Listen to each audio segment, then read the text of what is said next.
밤이 깊었습니다. 오늘 하루도 수고 많으셨습니다. 이제 모든 것을 내려놓으셔도 됩니다. 눈을 감으셔도 좋고 그냥 편하게 누워 계셔도 좋습니다. 제가 들려드리는 이야기에 귀 기울이실 필요도 없습니다. 그저 목소리가 흘러가게 두시면 됩니다. 오늘 밤부터 지혜 시리즈를 시작합니다. 모두 3편으로 이루어진 이야기입니다. 오늘은 그 첫 번째 이야기입니다. 주제는 지혜입니다. 말의 지혜에 관한 이야기입니다. 말 한마디가 운명을 바꾼 이야기입니다. 말 한마디가 화를 복으로 만든 이야기입니다. 말 한마디가 원수를 벗으로 만든 이야기입니다. 때로는 말하지 않는 것이 지혜였던 이야기입니다. 조선시대 사람들은 말의 무게를 알았습니다. 한 번 뱉은 말은 다시 주워 담을 수 없다는 것을 알았습니다. 그래서 말하기 전에 생각했습니다. 그래서 때로는 말하지 않았습니다. 그것이 지혜였습니다. 오늘 밤 들려드릴 7개 이야기는 모두 그런 이야기입니다. 지혜로운 말로 위기를 넘긴 사람들의 이야기입니다. 침묵으로 더 큰 것을 얻은 사람들의 이야기입니다. 말 한마디로 사람의 마음을 얻은 이야기입니다. 누군가는 재치 있는 한마디로 마을을 구했습니다. 누군가는 침묵으로 집안을 지켰습니다. 누군가는 따뜻한 말로 원수를 벗으로 만들었습니다. 누군가는 유머로 목숨을 건졌습니다. 그들의 이야기가 여러분의 밤을 채워드릴 것입니다. 편안하게 들으시다 잠이 오시면 그냥 주무셔도 됩니다. 이야기는 계속 흘러갈 것입니다. 여러분의 꿈속까지 함께 갈 것입니다. 자, 그럼 숨을 한번 깊게 들이쉬어 보세요. 천천히 내쉬어 보세요. 한 번 더 들이쉬세요. 천천히 내쉬세요. 좋습니다. 몸의 긴장이 풀리고 있습니다. 어깨에 힘을 빼보세요. 목에 힘을 빼보세요. 얼굴에 힘을 빼보세요. 편안해지고 있습니다. 이제 첫 번째 이야기를 시작하겠습니다. 지혜 시리즈 첫 번째 이야기입니다. 첫 번째 이야기. 탐관오리를 돌려세운 선비의 재치. 조선 중기 충청도 어느 고을에 작은 마을이 있었습니다. 산골짜기의 숨은 마을이었습니다. 100여 가구가 옹기종기 모여 살았습니다. 농사를 짓고 나무를 캐며 살아가는 평범한 마을이었습니다. 마을 이름은 청송리였습니다. 소나무가 많아서 붙은 이름이었습니다. 사계절 푸른 소나무처럼 사람들도 곧고 바르게 살았습니다. 가난했지만 서로 돕고 살았습니다. 이 마을에 김학수라는 선비가 살았습니다. 가난한 선비였습니다. 과거에 여러 번 낙방한 후 고향에 내려와 살고 있었습니다. 서당에서 아이들을 가르치며 근근히 생계를 이었습니다. 학수는 40이 넘은 나이였습니다. 아내와 2 아들이 있었습니다. 큰아들은 15이었고 작은 아들은 12이었습니다. 가난했지만 행복한 가정이었습니다.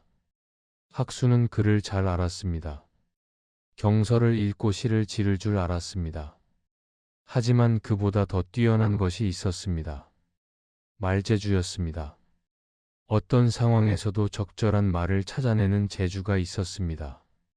어려운 문제도 말로 풀어냈습니다. 화가 난 사람도 말로 달랬습니다. 다투는 사람들도 말로 화해시켰습니다.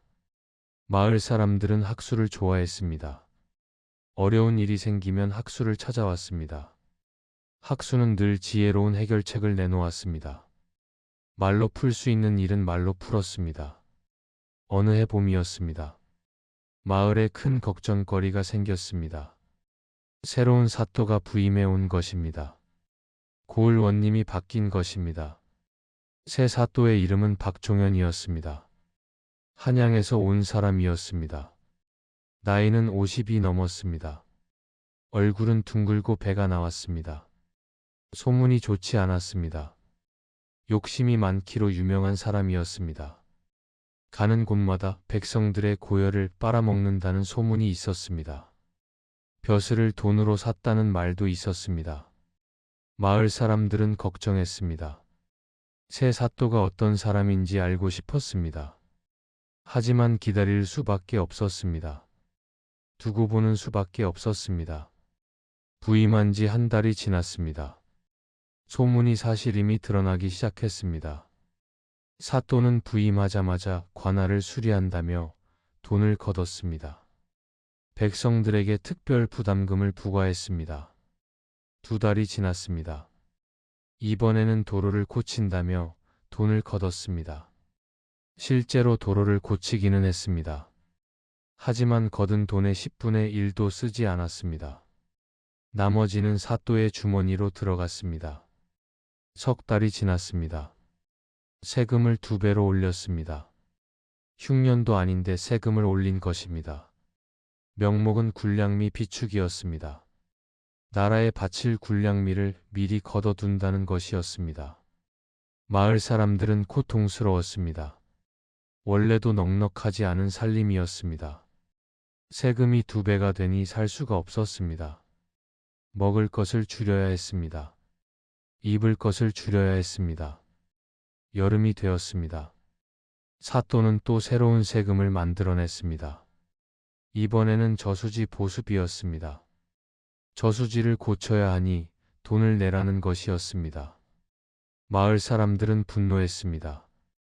하지만 어쩔 수 없었습니다. 관에 대들면 죽음이었습니다. 참고 견디는 수밖에 없었습니다. 그런데 가을이 되자 더 큰 문제가 생겼습니다. 사또가 특별 세금을 공표한 것입니다. 올해 풍년이니 특별 세금을 내라는 것이었습니다. 정해진 세금의 3배를 내라는 것이었습니다. 마을 사람들은 절망했습니다. 3배라니 도저히 감당할 수 없었습니다. 그 돈을 내면 겨울을 날 수가 없었습니다. 굶어 죽을 판이었습니다. 마을 어른들이 모였습니다. 어떻게 해야 할지 논의했습니다. 하지만 답이 없었습니다. 관에 대들 수도 없었습니다. 도망갈 수도 없었습니다. 그때 누군가 말했습니다. 학수 선생을 모셔오자. 학수 선생이라면 방법을 찾을 것이다. 그분은 말로 안 되는 일이 없지 않은가. 사람들이 학수를 찾아갔습니다. 학수는 이미 상황을 알고 있었습니다. 마을의 어려움을 알고 있었습니다. 학수도 고민하고 있던 참이었습니다. 마을 어른들이 학수에게 말했습니다. 선생님 도와주십시오. 이대로 가면 마을이 망합니다. 아이들이 굶어 죽습니다.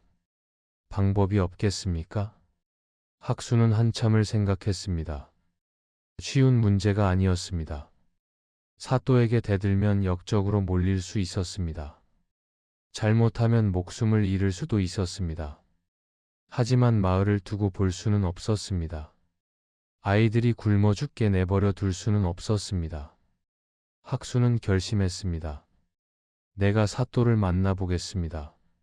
마을 사람들은 걱정했습니다. 선생님 위험하지 않겠습니까? 사또가 노하면 어쩌려고 그러십니까? 돌아가며 말렸습니다. 학수는 미소 지었습니다. 걱정하지 마시오. 나는 사또와 싸우러 가는 것이 아니오. 이야기를 나누러 가는 것이오. 말로 풀 수 있으면 말로 풀겠소. 며칠 후 학수는 관하로 갔습니다. 사또를 만나러 간 것입니다. 아무런 준비물도 가져가지 않았습니다. 맨몸으로 갔습니다. 관하에 도착하니 아전이 막았습니다. 무슨 일로 왔느냐? 사또께서 바쁘시다. 함부로 만날 수 없다. 학수는 공손하게 말했습니다. 청송리에서 온 김학수라하오. 사또 어르신께 드릴 말씀이 있어 왔소이다. 잠시만 뵙게 해주시오. 아전은 거만하게 말했습니다. 청송리라 그 산골 마을 말이냐? 볼 일이 무엇이냐? 세금 내러 왔으면 저쪽에 가서 내고 가라. 학수는 고개를 저었습니다. 세금 때문이 아니오. 사또 어르신께 좋은 말씀을 드리러 왔소. 어르신의 벼슬길에 도움이 될 이야기가 있소이다. 아전은 귀가 솔깃해졌습니다. 사또의 벼슬길에 도움이 되는 이야기라니. 무슨 이야기인지 궁금했습니다. 하지만 함부로 들여보낼 수는 없었습니다. 학수는 다시 말했습니다. 내가 하고자 하는 말은 사또 어르신만 들으셔야 하오. 다른 사람이 들으면 곤란한 이야기요. 어르신의 앞날에 관한 이야기니 직접 전해야 하오. 아전은 고민했습니다. 그냥 돌려보낼까? 아니면 사또께 알려드릴까? 생각 끝에 사또께 보고하기로 했습니다.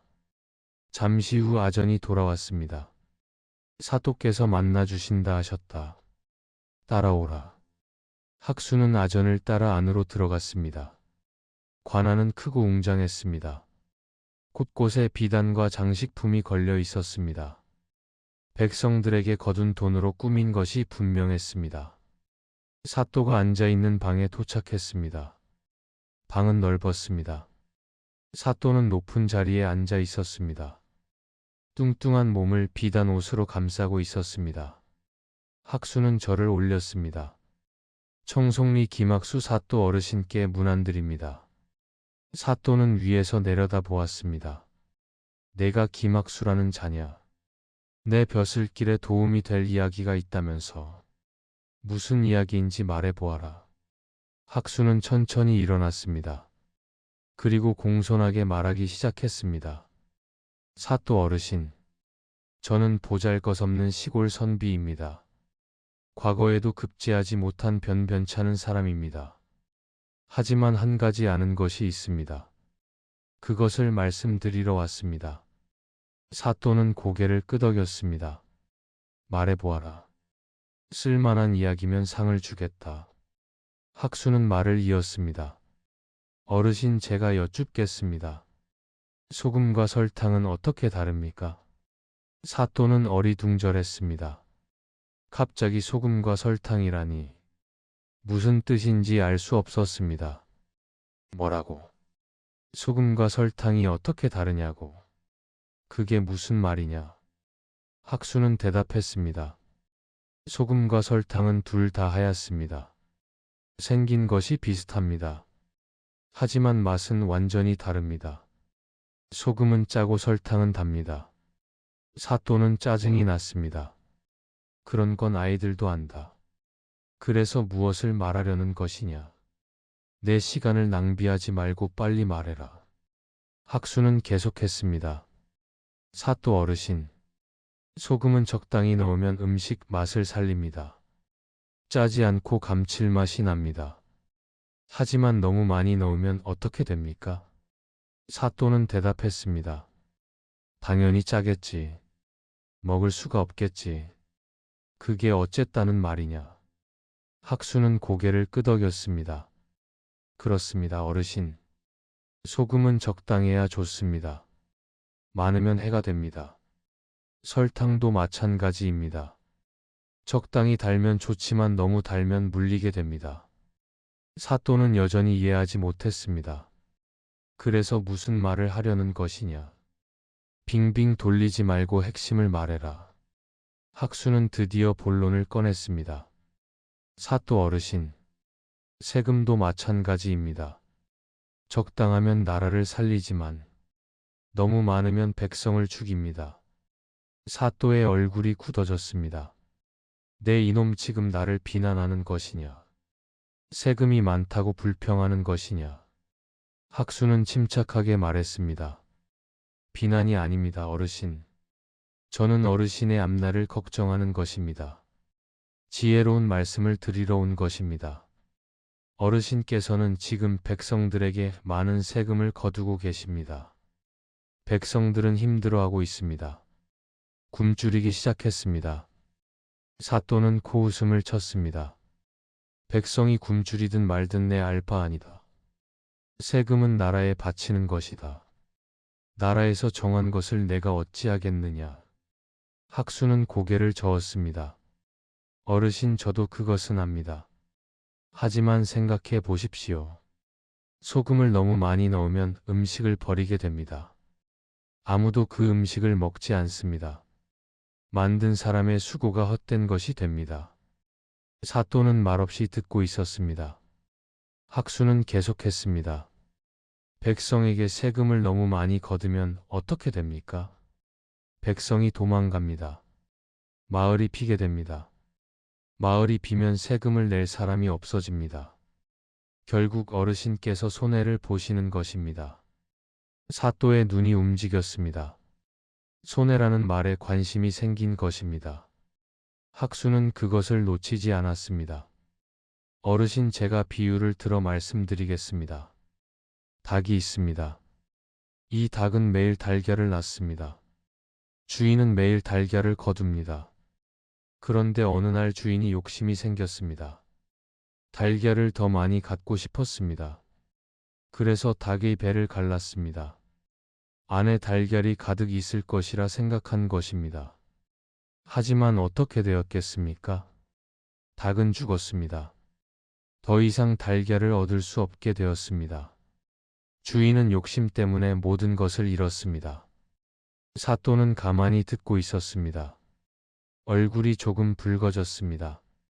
학수의 말이 자신을 가리키는 것임을 알았습니다. 학수는 말을 이었습니다.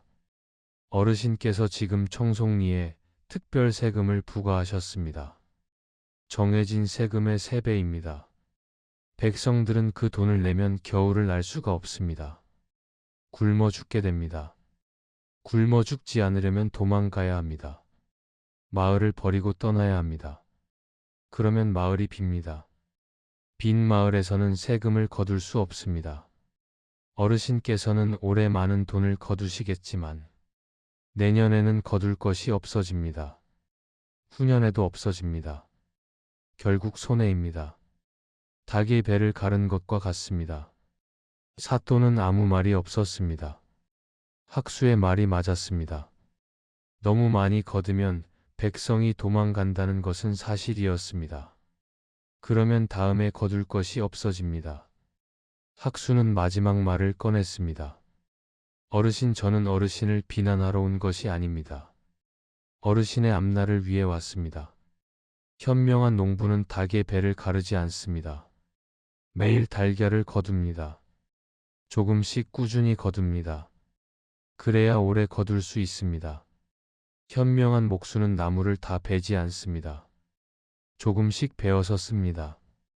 그래야 숲이 유지됩니다. 숲이 유지되어야 계속 나무를 쓸 수 있습니다. 세금도 마찬가지입니다.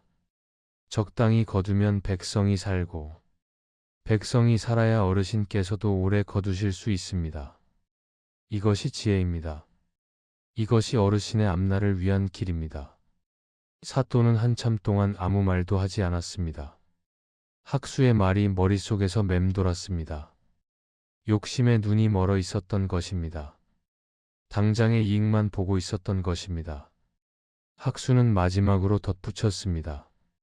어르신, 하나만 더 말씀드려도 되겠습니까? 사또가 고개를 끄덕였습니다. 소금을 적당히 넣은 음식은 사람들이 맛있게 먹습니다. 만든 사람을 칭찬합니다. 맛있다고 말합니다. 하지만 소금을 너무 많이 넣은 음식은 사람들이 버립니다. 만든 사람을 욕합니다. 무슨 음식이 이렇게 짜냐고 말합니다. 어르신, 백성들의 입에서 무슨 말이 나오기를 원하십니까? 칭찬입니까? 욕입니까? 어르신의 이름이 어떻게 기억되기를 원하십니까? 좋은 원님이라는 말입니까? 탐관오리라는 말입니까? 사또의 얼굴이 빨개졌습니다. 부끄러움이 밀려왔습니다. 이 보잘것없는 시골 선비의 말에 할 말이 없었습니다. 한참 후 사또가 입을 열었습니다. 내 말이 맞다. 내가 욕심이 지나쳤다. 닭의 배를 가르는 어리석은 짓을 할 뻔했구나. 학수는 저를 올렸습니다. 어르신 현명하십니다. 어르신의 지혜에 감탄합니다. 사또는 손을 저었습니다. 아니다. 현명한 것은 내 쪽이다. 나는 어리석었다. 내 덕분에 깨달았다. 사또는 결정을 내렸습니다. 특별 세금을 취소하겠다. 청송리뿐 아니라 이 고을 전체의 특별 세금을 취소하겠다. 앞으로는 정해진 세금만 걷겠다. 학수는 다시 절을 올렸습니다. 어르신의 은혜를 백성들이 잊지 않을 것입니다. 어르신의 이름이 좋게 기억될 것입니다. 사또는 학수에게 물었습니다. 내 이름이 김학수라 했느냐? 대단한 말재주를 가졌구나. 어디서 배웠느냐? 학수는 대답했습니다. 배운 것이 아닙니다, 어르신. 그저 생각하고 말했을 뿐입니다. 말하기 전에 생각하면 누구나 할 수 있는 것입니다. 사또는 고개를 끄덕였습니다. 오늘 좋은 가르침을 받았다. 가서 마을 사람들에게 전해라. 세금 걱정은 하지 말라고 해라. 학수는 관할을 나왔습니다. 가슴이 뛰었습니다. 해냈습니다. 마을을 구했습니다. 마을로 돌아가니 사람들이 기다리고 있었습니다. 학수가 무사히 돌아온 것을 보고 안도했습니다. 무슨 일이 있었느냐고 물었습니다. 학수는 웃으며 말했습니다. 걱정 마시오. 특별 세금은 취소되었소. 사또께서 직접 말씀하셨소. 사람들은 환호했습니다. 어떻게 된 일이냐고 물었습니다. 학수 선생이 무슨 말을 했느냐고 물었습니다. 학수는 대답했습니다. 별것 아니오. 그냥 소금과 설탕 이야기를 했을 뿐이오. 적당해야 좋다는 이야기를 했을 뿐이오. 마을 사람들은 학수에게 감사했습니다. 학수 선생 덕분에 마을이 살았다고 했습니다. 학수 선생의 지혜가 마을을 구했다고 했습니다. 학수는 고개를 저었습니다. 내 지혜가 아니오. 말의 지혜요. 말을 바르게 하면 듣는 사람의 마음이 움직이는 법이오. 그것이 지혜요. 그 후로 청송리는 평화로웠습니다. 사또는 약속을 지켰습니다. 특별 세금을 다시 부과하지 않았습니다. 오히려 마을을 돌보기 시작했습니다. 사또의 평판도 좋아졌습니다. 백성들이 칭찬하기 시작했습니다. 좋은 원님이라고 말하기 시작했습니다. 탐관오리라는 소문은 사라졌습니다. 몇 년 후 사또는 더 높은 벼슬로 올랐습니다. 백성들을 잘 다스린다는 평가를 받은 것입니다. 사또는 떠나면서 학수를 찾아왔습니다. 김학수, 내 덕분에 내가 여기까지 왔다. 그날 내 말을 듣지 않았다면 나는 탐관오리로 끝났을 것이다. 고맙다. 학수는 절을 올렸습니다. 어르신께서 스스로 깨달으신 것입니다. 저는 그저 말씀을 드렸을 뿐입니다. 사또는 고개를 저었습니다. 아니다. 내 말이 나를 바꾸었다. 말 한마디가 사람을 바꿀 수 있다는 것을 알았다. 그것이 진정한 지혜다. 말은 힘이 있습니다. 칼보다 강할 때가 있습니다. 하지만 칼처럼 휘두르면 안 됩니다. 지혜롭게 써야 합니다. 학수는 사또를 상대로 싸우지 않았습니다. 비난하지 않았습니다. 욕하지 않았습니다. 그저 이야기를 했습니다. 비유를 들어 설명했습니다. 사또는 스스로 깨달았습니다. 스스로 부끄러움을 느꼈습니다. 스스로 마음을 바꾸었습니다. 그것이 진정한 지혜입니다. 첫 번째 이야기가 끝났습니다. 지혜란 이런 것입니다. 말로 사람의 마음을 움직이는 것입니다. 싸우지 않고 이기는 것입니다. 잠시 쉬어가겠습니다. 숨을 천천히 들이쉬세요. 그리고 천천히 내쉬세요. 몸의 긴장을 풀어보세요. 이제 두 번째 이야기를 시작하겠습니다. 두 번째 이야기. 말하지 않아 집안을 살린 며느리. 경상도 안동에 이름난 양반 가문이 있었습니다. 대대로 벼슬을 한 집안이었습니다. 고을에서 가장 존경받는 가문이었습니다. 사람들은 그 집안을 우러러 보았습니다. 이 집안의 어른은 이정훈이라는 사람이었습니다. 나이가 60이 넘었습니다. 젊어서 높은 벼슬을 했습니다. 지금은 물러나 고향에서 지내고 있었습니다. 정훈은 성품이 고든 사람이었습니다. 평생을 올바르게 살았습니다. 거짓말을 한 적이 없었습니다. 남을 속인 적이 없었습니다. 그래서 채통을 중요하게 여겼습니다. 양반으로서의 품위를 중요하게 여겼습니다. 실수를 용납하지 않았습니다. 잘못을 인정하지 않았습니다. 이 집안에 며느리가 한 명 있었습니다. 이름은 순영이었습니다. 25살이었습니다. 3년 전에 시집을 왔습니다. 순영은 현명한 여인이었습니다. 말이 없었지만 모든 것을 보았습니다. 조용했지만 모든 것을 알았습니다. 생각이 깊었습니다.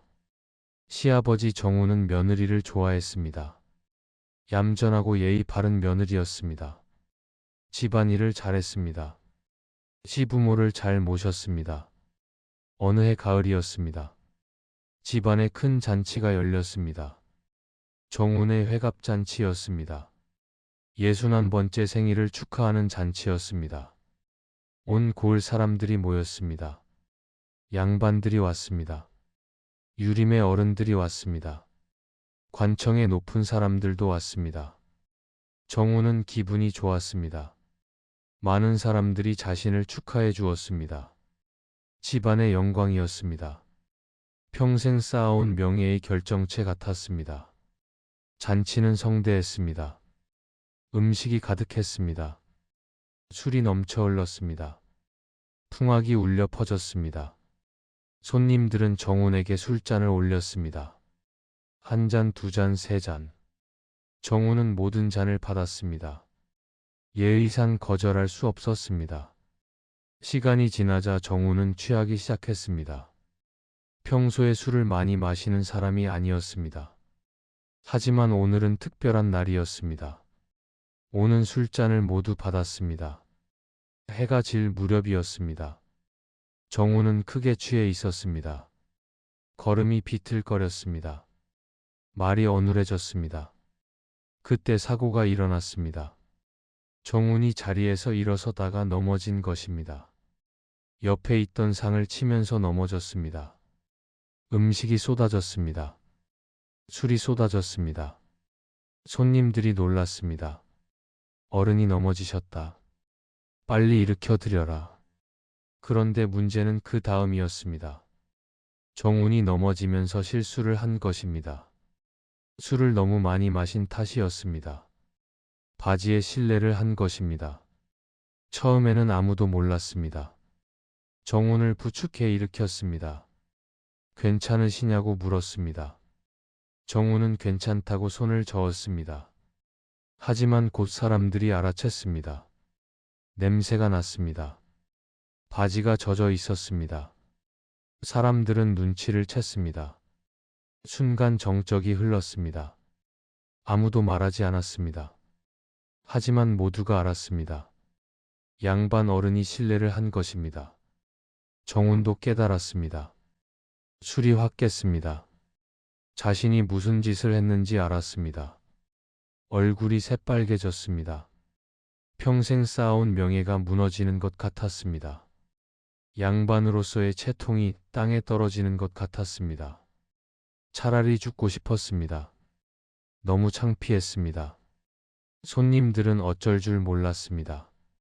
못 본 척 해야 하나, 위로해야 하나, 어떻게 해야 할지 몰랐습니다. 그때 며느리 순영이 나타났습니다.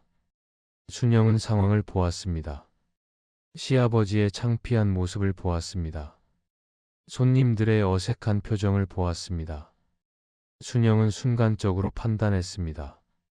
지금 중요한 것은 시아버지의 체면이었습니다. 시아버지를 살려야 했습니다. 집안의 명예를 지켜야 했습니다. 순영은 일부러 넘어졌습니다. 손에 들고 있던 물그릇을 쏟으면서 넘어졌습니다. 물이 시아버지에게 쏟아졌습니다. 시아버지의 바지가 물에 젖었습니다. 순영은 황급히 일어나며 말했습니다. 아이고 죄송합니다, 아버님. 제가 그만 실수를 했습니다. 어쩌면 좋습니까? 순영은 시아버지 앞에 무릎을 꿇었습니다. 용서해 주십시오. 제가 부주의했습니다. 아버님 옷을 적시다니 정말 죄송합니다. 손님들은 상황을 이해했습니다. 아, 며느리가 물을 쏟았구나. 그래서 어른의 옷이 젖은 것이구나. 그렇게 이해했습니다. 정운도 상황을 이해했습니다. 며느리가 자신을 살려준 것입니다. 자신의 실수를 덮어준 것입니다. 물을 쏟은 것으로 바꿔준 것입니다. 정우는 일부러 화를 냈습니다.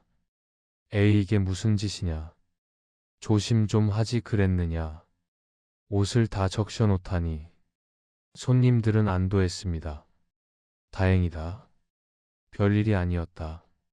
며느리가 물을 쏟은 것뿐이었다. 정우는 안으로 들어갔습니다. 옷을 갈아입으러 간다고 했습니다. 젖은 옷을 벗고 새 옷으로 갈아입었습니다. 잠시 후 다시 나왔습니다. 잔치는 계속되었습니다. 사람들은 술을 마시고 이야기를 나누었습니다. 아까의 일은 잊힌 것 같았습니다. 며느리가 물을 쏟은 것으로 기억되었습니다. 밤이 깊어지고 손님들이 떠났습니다. 잔치가 끝났습니다. 집안 식구들만 남았습니다. 정우는 며느리를 불렀습니다. 순영아, 이리 오너라. 순영은 시아버지 앞에 무릎을 꿇었습니다. 예, 아버님. 정우는 한참 동안 아무 말도 하지 않았습니다. 며느리를 바라보았습니다. 고마운 마음과 부끄러운 마음이 뒤섞였습니다. 정훈이 입을 열었습니다. 순영아, 내가 오늘 무슨 일을 했는지 나는 안다. 나를 살려준 것이다. 내 체면을 지켜준 것이다. 순영은 고개를 숙였습니다. 아버님, 무슨 말씀이신지 모르겠습니다. 저는 그저 실수로 물을 쏟았을 뿐입니다. 정우는 고개를 저었습니다. 아니다. 나는 안다. 내가 일부러 넘어진 것을 안다. 내가 일부러 물을 쏟은 것을 안다. 순영은 아무 말도 하지 않았습니다. 그저 고개를 숙이고 있었습니다. 정우는 말을 이었습니다. 내가 오늘 큰 실수를 했다. 술에 취해 추한 모습을 보였다. 평생 쌓아온 명예가 무너질 뻔했다. 그런데 내가 나를 살렸다. 내 덕분에 내 체면이 지켜졌다. 내 덕분에 집안의 명예가 지켜졌다. 정훈의 눈에 눈물이 맺혔습니다. 평생 눈물을 보이지 않던 사람이었습니다. 그런 정훈이 눈물을 흘리고 있었습니다. 더 고마운 것은 내가 말하지 않은 것이다. 내가 본 것을 말하지 않은 것이다. 내가 알고 있는 것을 말하지 않은 것이다. 그것이 진정한 지혜다. 순영은 조용히 말했습니다. 아버님, 저는 아무것도 보지 못했습니다. 저는 아무것도 모릅니다. 그저 제가 실수로 물을 쏟았을 뿐입니다. 정우는 미소 지었습니다. 그래, 그렇게 말해주니 더 고맙구나. 내 입에서 영영 나오지 않을 말이구나. 그것이 진정한 며느리의 도리다. 정우는 순영의 손을 잡았습니다. 순영아, 오늘부터 내가 이 집안의 진정한 어른이다. 나는 내게 졌다. 내 지혜 앞에 항복한다. 순영은 황급히 말했습니다. 아버님, 무슨 말씀이십니까? 저는 그저 며느리일 뿐입니다. 아버님이 이 집안의 어른이십니다. 정우는 고개를 저었습니다. 아니다. 어른이란 나이가 많은 사람이 아니다. 지혜로운 사람이 어른이다. 오늘 내가 나보다 지혜로웠다. 그날 이후로 정우는 며느리를 더욱 아꼈습니다. 집안 대소사를 며느리와 상의했습니다. 며느리의 의견을 존중했습니다. 며느리에게 감사했습니다. 마을 사람들은 그날의 일을 몰랐습니다. 며느리가 물을 쏟은 것으로만 알았습니다. 진실을 아는 사람은 두 사람뿐이었습니다. 정훈과 순영뿐이었습니다. 그리고 그 비밀은 영영 밝혀지지 않았습니다. 순영은 평생 그날의 일을 말하지 않았습니다. 누가 물어도 말하지 않았습니다. 무덤까지 가져갔습니다. 정우는 나중에 아들에게 말했습니다. 내 아내는 진정한 지혜를 가진 사람이다. 내가 평생 배워도 따라가지 못할 것이다. 그런 아내를 둔 것을 감사히 여겨라. 아들은 무슨 말인지 몰랐습니다. 하지만 아버지의 말을 마음에 새겼습니다. 아내를 더 소중히 여기기로 했습니다. 침묵은 때로 가장 큰 지혜입니다. 말하지 않는 것이 때로 가장 큰 사랑입니다. 순영은 그것을 알았습니다. 보고도 보지 않은 척하는 것, 알고도 모르는 척하는 것, 그것이 때로는 가장 지혜로운 선택입니다. 순영은 시아버지의 체면을 지켜주었습니다. 집안의 명예를 지켜주었습니다. 그리고 그것을 평생 비밀로 간직했습니다. 그것이 진정한 지혜입니다. 두 번째 이야기가 끝났습니다. 잠시 쉬어가겠습니다. 눈을 감으셔도 좋습니다. 이야기는 계속 흘러갑니다. 편안하게 들으시면 됩니다. 이제 세 번째 이야기를 시작하겠습니다. 세 번째 이야기. 세 번 참고 화를 피한 상인. 전라도 전주에 박만석이라는 상인이 있었습니다. 토목점을 운영했습니다. 비단과 무명을 파는 가게였습니다. 장사를 잘해서 제법 돈을 모았습니다. 만석은 성격이 좋은 사람이었습니다. 누구에게나 친절했습니다. 웃음이 많았습니다. 사람들은 만석을 좋아했습니다. 만석에게는 어릴 때부터 친구가 있었습니다. 이름은 김득수였습니다. 두 사람은 같은 마을에서 자랐습니다. 함께 놀고 함께 공부했습니다. 어른이 되어서도 친했습니다. 만석은 장사를 시작했고 득수는 만석의 가게에서 일했습니다. 주인과 직원이었지만 친구였습니다. 그런데 득수는 사업 욕심이 있었습니다. 남의 밑에서 일하기 싫었습니다. 자기 가게를 갖고 싶었습니다. 하지만 돈이 없었습니다. 어느 날 득수가 만석에게 말했습니다. 만석아, 부탁이 있다. 나도 장사를 하고 싶다. 돈을 좀 빌려줄 수 있겠느냐? 만석은 흔쾌히 승낙했습니다. 친구의 부탁이니 들어주겠다. 얼마가 필요하냐? 득수는 큰 돈을 말했습니다. 100냥이 필요하다. 그 돈이면 작은 가게를 열 수 있다. 100냥은 적은 돈이 아니었습니다. 만석이 몇 년 동안 모은 돈의 절반이었습니다. 하지만 만석은 친구를 믿었습니다. 좋다, 빌려주마. 대신 장사가 잘 되면 갚아라. 천천히 갚아도 된다. 득수는 감사했습니다. 고맙다, 만석아. 꼭 갚겠다. 내 은혜를 잊지 않겠다. 득수는 돈을 받아서 가게를 열었습니다. 차파점이었습니다. 이것저것 파는 가게였습니다. 처음에는 잘 되는 것 같았습니다. 손님이 꽤 있었습니다. 돈이 들어왔습니다. 하지만 득수는 장사에 재주가 없었습니다. 물건을 비싸게 사들였습니다. 싸게 팔았습니다. 이익이 남지 않았습니다. 게다가 노름을 좋아했습니다. 번 돈으로 노름을 했습니다. 잃고 또 잃었습니다. 빚이 쌓였습니다. 1년이 지났습니다. 득수의 가게는 망했습니다. 빚만 잔뜩 남았습니다. 만석에게 빌린 돈은 갚지 못했습니다. 득수는 부끄러웠습니다. 만석을 볼 면목이 없었습니다. 친구의 돈을 날린 것입니다. 어떻게 해야 할지 몰랐습니다. 득수는 도망쳤습니다. 아무 말 없이 사라졌습니다. 가족도 버리고 떠났습니다. 어디로 갔는지 아무도 몰랐습니다. 만석은 충격을 받았습니다. 친구가 사라졌습니다. 100냥을 날렸습니다. 배신당한 기분이었습니다. 사람들은 만석에게 말했습니다. 그놈을 찾아야 한다. 돈을 받아내야 한다. 그냥 두면 안 된다. 만석도 처음에는 화가 났습니다. 믿었던 친구에게 배신당했습니다. 돈도 잃고 친구도 잃었습니다. 분노가 치밀었습니다. 하지만 만석은 참았습니다. 이것이 첫 번째 참음이었습니다. 만석은 생각했습니다.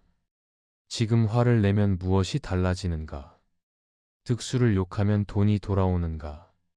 화를 내봐야 나만 힘들다. 참자, 일단 참자. 만석은 득수를 찾지 않았습니다. 돈을 받으러 다니지 않았습니다. 그냥 있기로 했습니다. 100냥은 학비라고 생각하기로 했습니다. 사람을 믿으면 안 된다는 것을 배운 학비라고 생각했습니다. 5년이 지났습니다. 만석의 가게는 더 커졌습니다. 열심히 일한 덕분이었습니다. 잃었던 돈보다 더 많이 벌었습니다. 어느 날이었습니다. 만석이 다른 고을로 장사를 하러 갔습니다. 물건을 사러 간 것입니다. 먼 길이었습니다. 그런데 길에서 거지를 만났습니다. 누더기를 입은 사람이었습니다. 너무 말라서 뼈만 남은 것 같았습니다. 손을 내밀며 구걸하고 있었습니다. 만석은 처음에 그냥 지나치려 했습니다. 그런데 뭔가 이상했습니다. 낯이 익었습니다. 어디서 본 얼굴이었습니다. 만석은 멈춰 섰습니다. 거지의 얼굴을 자세히 보았습니다. 순간 숨이 멎는 것 같았습니다. 득수였습니다. 5년 전에 돈을 들고 도망간 득수였습니다. 그 득수가 거지가 되어 있었습니다. 누더기를 입고 구걸하고 있었습니다. 처참한 모습이었습니다. 만석의 마음에 분노가 치밀었습니다. 이자가 내 돈을 들고 도망간 놈이다. 내 친구라고 믿었던 놈이다. 복수할 기회가 왔다. 만석은 득수를 붙잡으려 했습니다. 하지만 멈추었습니다. 이것이 두 번째 참음이었습니다. 만석은 생각했습니다. 지금 이 사람을 붙잡으면 어떻게 되는가? 관에 끌고 가면 어떻게 되는가? 매를 맞겠지. 옥에 갇히겠지. 하지만 돈은 돌아오지 않는다. 이미 다 써버린 돈이다. 없는 돈을 어떻게 받겠는가? 그리고 저 꼴을 보라. 이미 충분히 벌을 받지 않았는가? 도망쳐서 거지가 되었다. 이보다 더한 벌이 어디 있겠는가? 내가 더 벌을 줄 필요가 있는가? 만석은 분노를 삼켰습니다. 복수심을 눌렀습니다. 대신 다른 감정이 올라왔습니다. 측은함이었습니다. 저 사람도 한때는 내 친구였다. 어릴 때 함께 놀았다. 함께 웃고 함께 울었다. 지금은 저렇게 되었지만 그래도 한때는 친구였다. 만석은 천천히 득수에게 다가갔습니다. 득수는 고개를 숙이고 있었습니다. 만석을 알아보지 못했습니다. 그저 구걸할 뿐이었습니다. 만석이 입을 열었습니다. 득수야. 득수는 깜짝 놀랐습니다. 고개를 들어 만석을 보았습니다. 순간 얼굴이 새하얗게 질렸습니다. 만석이었습니다. 득수는 도망치려 했습니다. 하지만 몸에 힘이 없었습니다. 너무 굶어서 움직일 수가 없었습니다. 그 자리에 주저앉았습니다. 만석아, 죽여다오. 제발 죽여다오. 살아있는 것이 부끄럽다. 내 돈을 갚을 면목이 없다. 득수는 울기 시작했습니다. 5년 동안 참았던 눈물이 쏟아졌습니다. 비참함과 부끄러움과 후회가 한꺼번에 밀려왔습니다. 사람들이 모여들었습니다. 무슨 일이냐고 물었습니다. 구경하기 시작했습니다. 그때 만석의 마음에 또 분노가 치밀었습니다. 이자 때문에 내가 얼마나 고생했는가. 잠 못 이루던 밤이 얼마나 많았는가. 이 자리에서 창피를 주고 싶다. 모두 앞에서 내 죄를 밝히고 싶다. 하지만 만석은 참았습니다. 이것이 세 번째 참음이었습니다. 만석은 생각했습니다. 지금 이 사람의 창피를 주면 어떻게 되는가? 사람들 앞에서 죄를 밝히면 어떻게 되는가? 내 속은 시원하겠지. 하지만 저 사람은 죽을 것이다. 부끄러워서 죽을 것이다. 내가 사람을 죽이는 것이다. 그리고 저 꼴을 보라. 이미 땅바닥까지 떨어졌다. 더 떨어질 곳이 없다. 내가 더 밟아서 무엇하겠는가. 밟아봐야 더러워지는 것은 내 발이다. 만석은 분노를 삼켰습니다. 대신 입을 열었습니다. 득수야. 살아있어 다행이다. 득수는 멈칫했습니다. 지금 무슨 말을 들은 것인가. 욕이 아니었다. 비난이 아니었다. 살아있어 다행이라고 했다. 만석은 다시 말했습니다. 5년 동안 내가 어디 있는지 몰랐다. 살았는지 죽었는지도 몰랐다. 그런데 이렇게 살아있으니 다행이다. 득수는 믿을 수가 없었습니다. 만석이 자신을 욕하지 않았습니다. 때리지 않았습니다. 오히려 살아있어 다행이라고 했습니다. 득수는 더 크게 울었습니다. 만석아 미안하다. 정말 미안하다. 내 은혜를 원수로 갚았다. 나는 짐승만도 못한 놈이다. 만석은 득수를 일으켜 세웠습니다. 일어나라 사람들이 본다. 창피하게 왜 이러느냐. 일단 일어나서 밥이나 먹자. 만석은 득수를 데리고 주막으로 갔습니다. 밥을 시켰습니다. 득수에게 먹으라고 했습니다. 득수는 처음에 먹지 못했습니다. 부끄러워서 먹을 수가 없었습니다. 하지만 배가 너무 고팠습니다. 며칠을 굶은 상태였습니다. 만석은 말했습니다. 먹어라 배고프잖아. 밥 먹고 이야기하자. 오랜만에 만났으니 이야기할 것이 많지 않겠느냐. 득수는 밥을 먹었습니다. 울면서 먹었습니다. 한 그릇을 다 먹고 또 한 그릇을 먹었습니다. 굶주린 배를 채웠습니다. 밥을 다 먹고 득수는 자신의 이야기를 했습니다. 도망친 후 어떻게 살았는지 이리저리 떠돌았다고 했습니다. 노른 빚에 쫓기다 거지가 되었다고 했습니다. 죽고 싶었지만 죽을 용기도 없었다고 했습니다. 만석은 조용히 들었습니다. 탓하지 않았습니다. 비난하지 않았습니다. 그저 들었습니다. 이야기가 끝나자 만석이 말했습니다. 득수야 내 말을 들어라. 지난 일은 잊자. 내가 가져간 돈은 없던 것으로 하자. 나는 너한테 빌려준 적이 없다. 그러니 너도 갚을 필요 없다. 득수는 고개를 저었습니다. 그럴 수는 없다. 내 돈을 가져갔으면 갚아야지. 언젠가 꼭 갚겠다. 만석은 미소 지었습니다. 그래 내가 갚고 싶으면 갚아라. 하지만 서두르지 마라. 돈은 나중에 생각하고. 일단 다시 일어서는 것이 먼저다. 만석은 득수에게 돈을 주었습니다. 이걸로 옷을 사 입어라. 그리고 전주로 와라. 내 가게에서 일하면 된다. 득수는 펑펑 울었습니다. 자신을 배신한 친구에게 만석은 다시 손을 내밀고 있었습니다. 이해할 수 없었습니다. 믿을 수 없었습니다. 만석아 왜 이러느냐. 나는 내게 못할 짓을 한 놈이다. 나를 왜 도와주려 하느냐. 만석은 대답했습니다. 내가 나쁜 짓을 한 것은 맞다.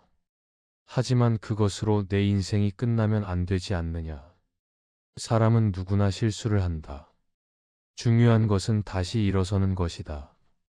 그리고 하나 더. 내가 도망갔을 때 나도 화가 많이 났다.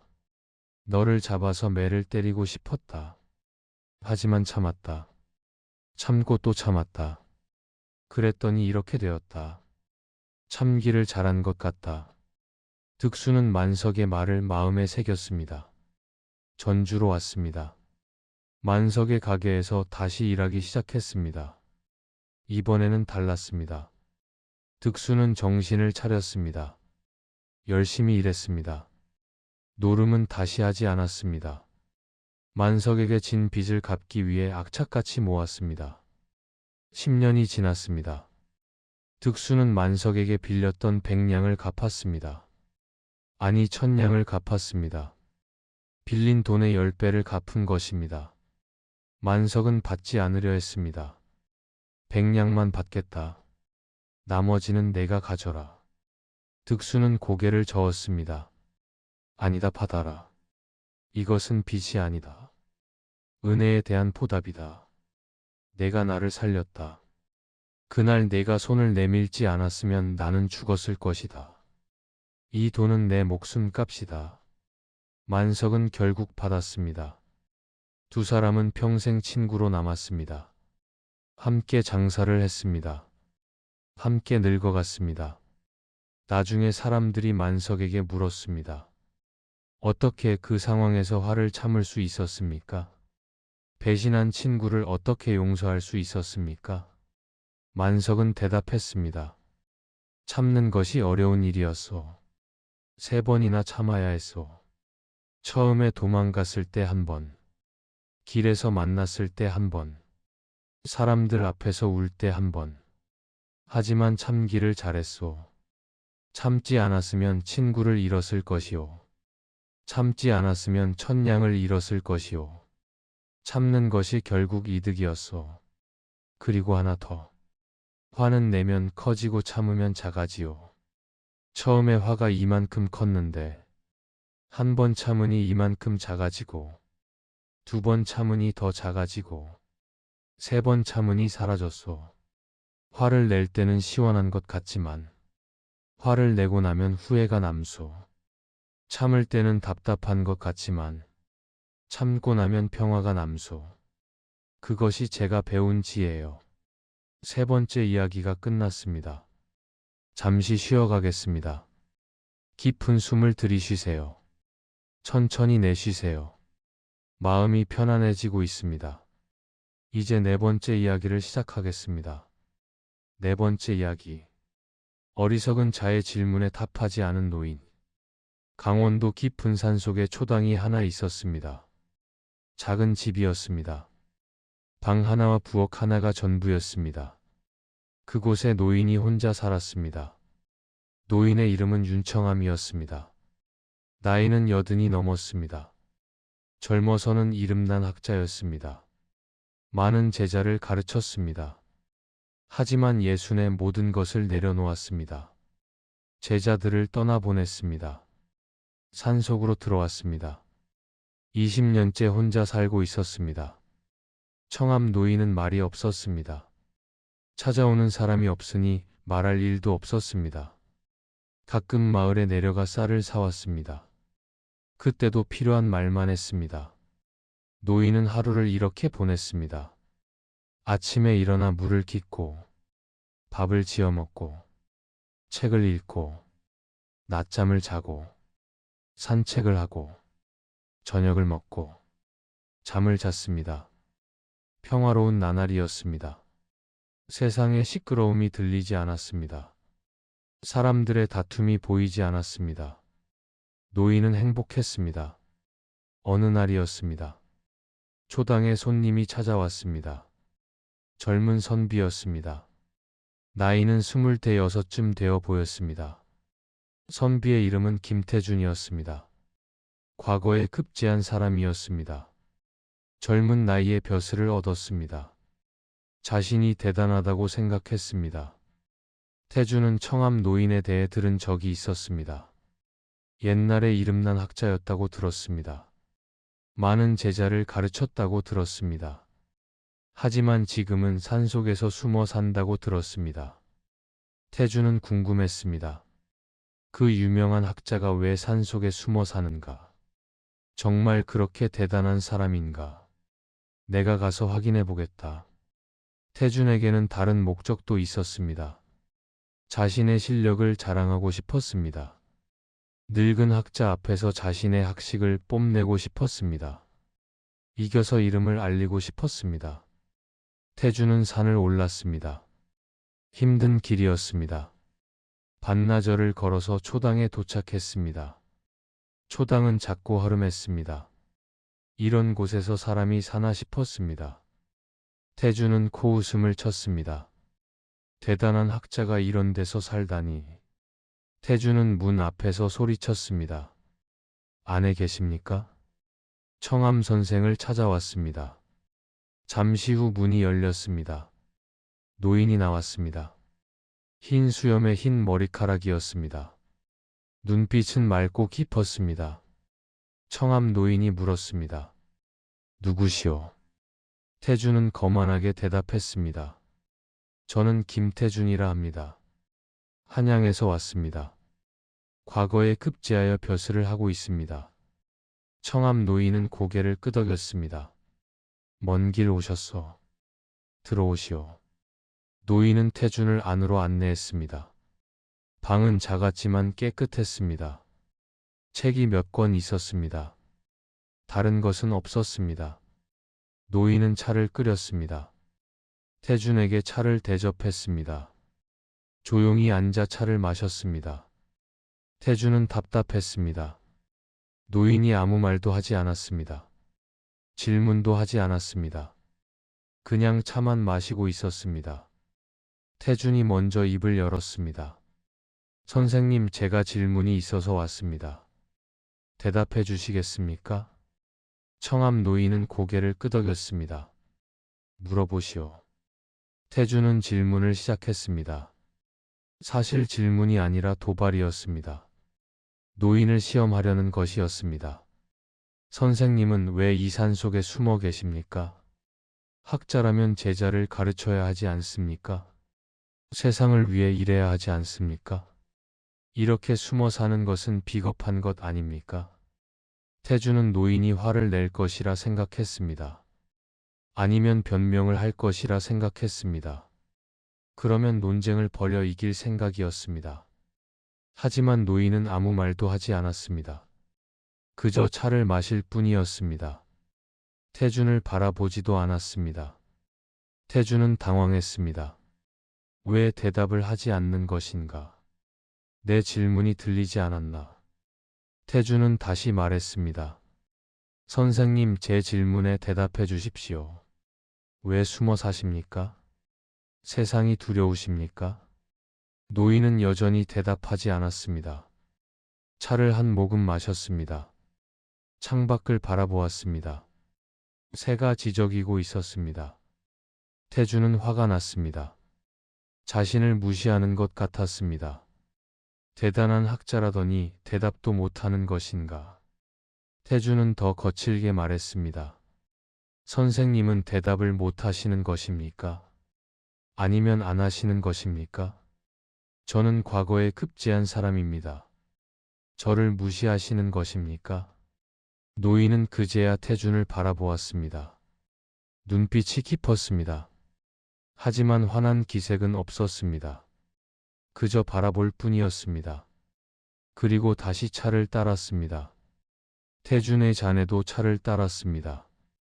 마시라는 뜻이었습니다. 태준은 더욱 화가 났습니다. 제가 물어본 것에 대답을 해 주십시오. 저는 선생님과 토론하러 왔습니다. 선생님의 학식을 확인하러 왔습니다. 노인은 미소 지었습니다. 부드러운 미소였습니다. 하지만 여전히 말은 하지 않았습니다. 그저 미소 지을 뿐이었습니다. 태주는 견딜 수가 없었습니다. 일어서며 말했습니다. 선생님은 소문과 다르십니다. 대단한 학자라고 들었는데 질문에 대답도 못하십니다. 실망입니다. 태주는 문을 열고 나가려 했습니다. 그때 노인이 처음으로 입을 열었습니다. 젊은이, 잠깐 앉으시오. 태주는 멈추었습니다.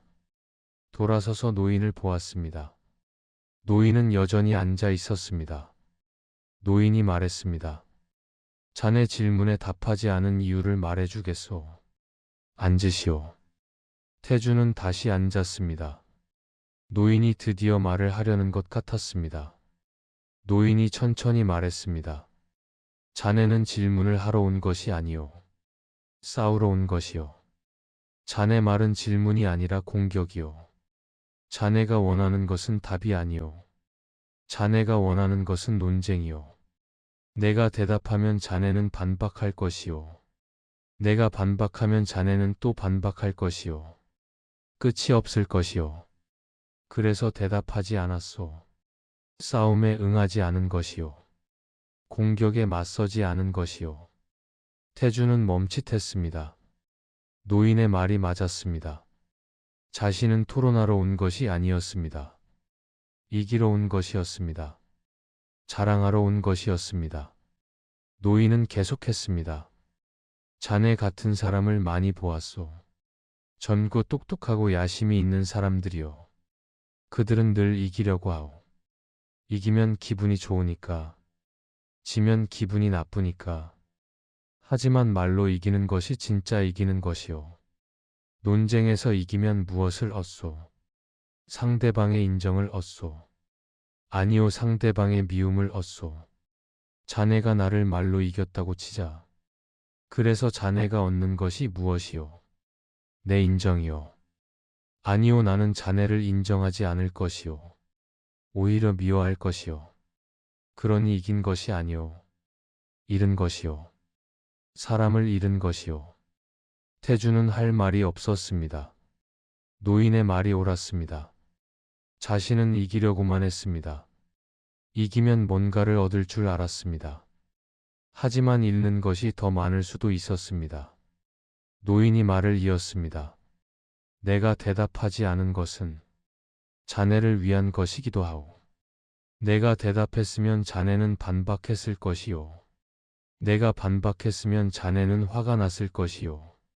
말이 거칠어졌을 것이요. 서로 상처를 주었을 것이요. 하지만 내가 대답하지 않았으니 자네는 화가 났지만 상처받지는 않았소. 내가 자네를 공격하지 않았으니까 지금 자네 마음이 어떻소? 아까보다 나아지지 않았소. 아까는 싸우러 왔지만 지금은 생각하고 있소.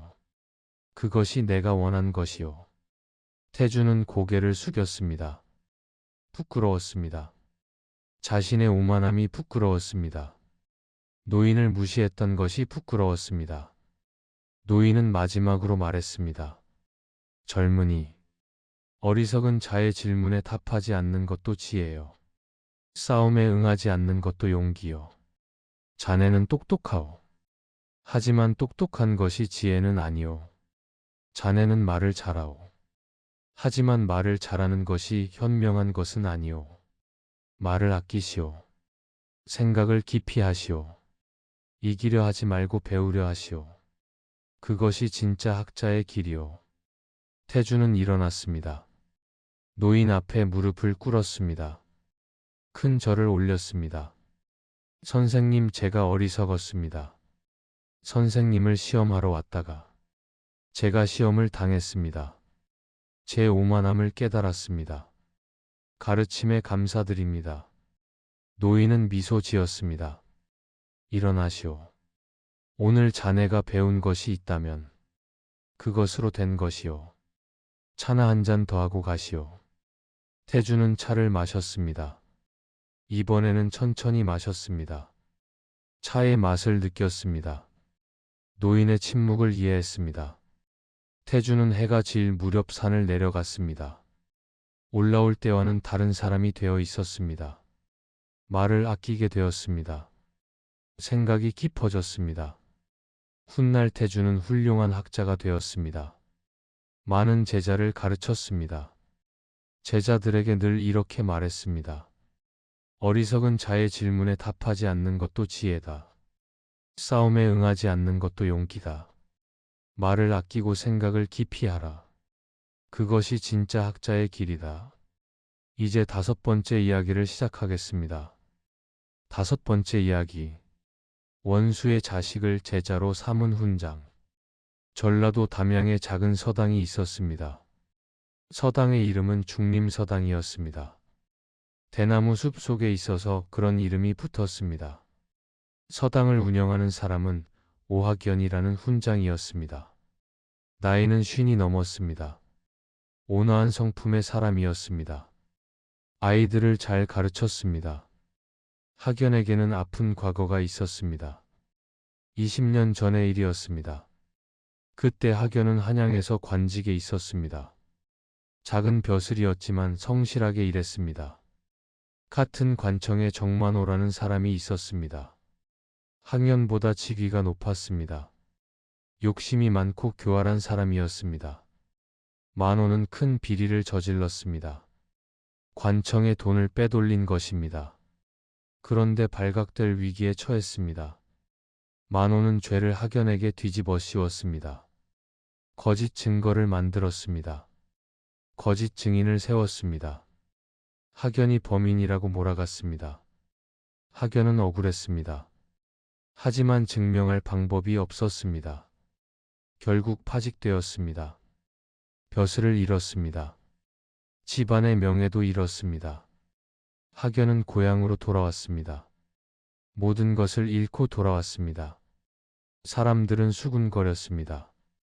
죄를 짓고 쫓겨났다고 했습니다. 학연은 해명하지 않았습니다. 해명해도 믿어주지 않을 것이었습니다. 그냥 참았습니다. 묵묵히 살았습니다. 세월이 지났습니다. 학연은 서당을 열었습니다. 아이들을 가르치며 살았습니다. 조용한 삶이었습니다. 한편 만호는 승승장구했습니다. 더 높은 벼슬에 올랐습니다. 부자가 되었습니다. 권력을 누렸습니다. 하지만 10년 후 만호의 비리가 드러났습니다. 이번에는 피할 수 없었습니다. 만호는 파직되었습니다. 재산을 몰수당했습니다. 유배를 갔습니다. 유배지에서 만호는 병을 얻어 죽었습니다. 가문은 몰락했습니다. 가족은 뿔뿔이 흩어졌습니다. 학연은 그 소식을 들었습니다. 복잡한 기분이었습니다. 통쾌하기도 했습니다. 하지만 씁쓸하기도 했습니다. 그로부터 또 10년이 지났습니다. 어느 날 서당에 손님이 찾아왔습니다. 젊은 청년이었습니다. 20살쯤 되어 보였습니다. 청년이 말했습니다. 훈장님, 저는 정기훈이라고 합니다. 글을 배우고 싶어서 왔습니다. 제자로 받아주시겠습니까? 학연은 청년을 바라보았습니다. 어디서 많이 본 얼굴이었습니다. 그리고 성이 정씨라고 했습니다. 설마 하는 생각이 들었습니다. 학연이 물었습니다. 어디에서 왔느냐? 부친의 성함은 무엇이냐? 청년은 대답했습니다. 저는 한양에서 왔습니다. 아버지의 이름은 정만호입니다. 이미 돌아가셨습니다. 학연은 가슴이 철렁했습니다. 정만호의 아들이었습니다. 자신을 망하게 한 원수의 아들이었습니다. 학연은 한참 동안 아무 말도 하지 않았습니다. 머릿속이 복잡했습니다. 20년 전의 일이 떠올랐습니다. 억울함이 떠올랐습니다. 분노가 떠올랐습니다. 청년은 고개를 숙였습니다. 훈장님, 혹시 제 아버지를 아십니까? 아버지가 돌아가시기 전에 말씀하셨습니다. 오학연이라는 분을 찾아가라고 하셨습니다. 그분에게 용서를 빌라고 하셨습니다. 학연은 놀랐습니다. 만호가 그런 말을 했다고. 유배지에서 죽어가면서 그런 유언을 남겼다고. 청년은 계속했습니다. 아버지가 훈장님께 큰 죄를 지었다고 하셨습니다. 죄 없는 분에게 죄를 뒤집어 씌웠다고 하셨습니다. 평생 그것이 마음에 걸렸다고 하셨습니다. 용서받지 못하면 죽어서도 눈을 감지 못하겠다고 하셨습니다. 청년은 땅에 엎드렸습니다. 훈장님, 용서해 주십시오. 아버지를 대신하여 빕니다. 아버지가 죄를 지었습니다. 저도 알고 있습니다. 훈장님께서 억울하게 누명을 쓰셨다는 것을 알고 있습니다. 학연은 청년을 내려다 보았습니다. 원수의 아들이 자기 앞에 엎드려 있었습니다. 복수할 기회였습니다. 모욕을 주고 쫓아낼 수 있었습니다. 그래도 누구 하나 뭐라 하지 않을 것이었습니다. 하지만 학연은 그러지 않았습니다. 청년을 일으켜 세웠습니다. 일어나거라. 내가 잘못한 것이 아니다. 내 아버지가 잘못한 것이다. 그런데 내 아버지는 이미 돌아가셨다. 죽은 사람에게 어떻게 복수하겠느냐. 청년은 눈물을 흘렸습니다. 그래도 훈장님의 20년을 망쳤습니다. 그것을 어떻게 갚아야 할지 모르겠습니다. 학연은 고개를 저었습니다. 갚을 필요 없다. 이미 지난 일이다. 지난 일에 매여 있으면 앞으로 나아갈 수 없다. 내 아버지는 잘못을 했다. 하지만 그 잘못은 내 것이 아니다. 아버지의 죄를 아들이 지고 갈 필요는 없다. 청년은 다시 엎드렸습니다. 그래도 저를 제자로 받아주시겠습니까? 저는 갈 곳이 없습니다. 아버지가 돌아가신 후 가문이 망했습니다. 아무도 저를 받아주지 않습니다. 학연은 생각했습니다. 원수의 아들을 제자로 받아야 하는가? 그것이 옳은 일인가? 사람들이 뭐라고 하겠는가? 하지만 학연은 결정했습니다. 청년을 제자로 받기로 했습니다. 그래 제자로 받아주마. 글은 죄가 없다. 배움은 죄가 없다. 내가 배우고 싶다면 가르쳐주마. 청년은 펑펑 울었습니다. 감사합니다, 훈장님. 이 은혜를 평생 잊지 않겠습니다. 학연은 청년에게 말했습니다. 기훈아, 하나만 명심해라. 내 아버지는 잘못을 했다. 하지만 그것은 내 아버지의 잘못이다. 네가 같은 잘못을 하지 않으면 된다. 사람은 누구나 실수를 한다. 부모도 실수를 한다. 하지만 자식은 부모의 실수를 대물림할 필요가 없다. 내가 바르게 살면 내 아버지의 죄도 조금은 씻길 것이다. 청년은 그 말을 마음에 새겼습니다. 열심히 공부했습니다. 훈장의 가르침을 따랐습니다. 바르게 살려고 노력했습니다. 몇 년이 지났습니다. 청년은 과거에 급제했습니다. 벼슬길에 올랐습니다. 청렴한 관리가 되었습니다. 청년은 훈장을 찾아왔습니다. 훈장님 덕분에 여기까지 왔습니다.